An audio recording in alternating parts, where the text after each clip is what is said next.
أهلا بيك في قناتك، قناة عالم الظل.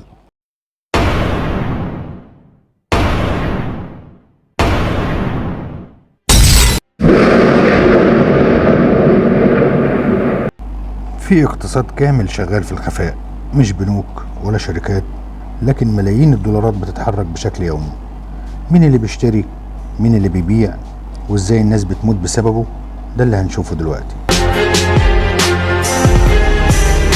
مفيش عقود، مفيش ضمانات، بس في ثقة عجيبة بين المجرمين.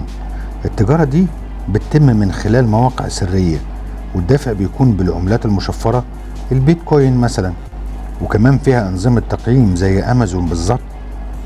الحاجة بتوصل لحد باب بيتك، وساعتها انت بتدوس تقييم. في تقييم من 1 من 10، زي ما بتقيم الحاجة بالظبط.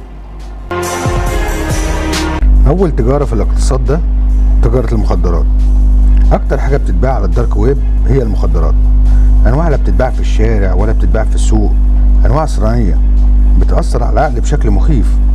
المشتري بقى بيحدد الكمية ويحدد النوع والشحن، والطلب بيوصل لحد باب البيت. من أشهر مجتمعات المخدرات موقع سيلك رود، اللي اتقفل من الاف بي اي سنة 2013 ورجع يشتغل تاني، واتقفل تاني في 2014. ومؤسس الموقع ده بيقضي عقوبة المؤبد حاليا.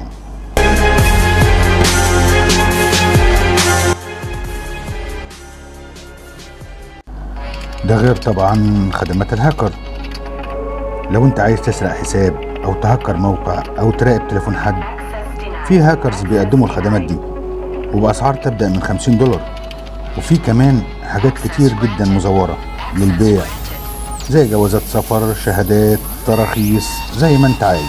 ده طبعا غير صناعة الفيروسات، زي مثلا وينا كراي، الفيروس اللي عطل حكومات ومستشفيات وشركات ضخمة، وكان وراه جهات مجهولة بتبيع أدوات الاختراق دي في السوق السوداء.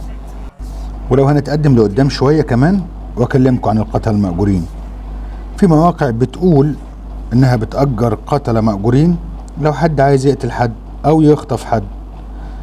بعض التحقيقات أثبتت إن في ضحايا تم تعقبهم بعد ما ظهر بعض المعلومات على المواقع السوداء دي.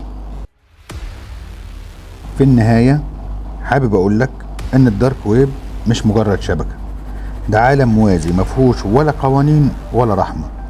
لو فكرت تدخل افتكر حاجة واحدة أو نصيحة بقولها لك: مش كل باب بتفتحه بتقدر تقفله بعد كده. شكرا لك.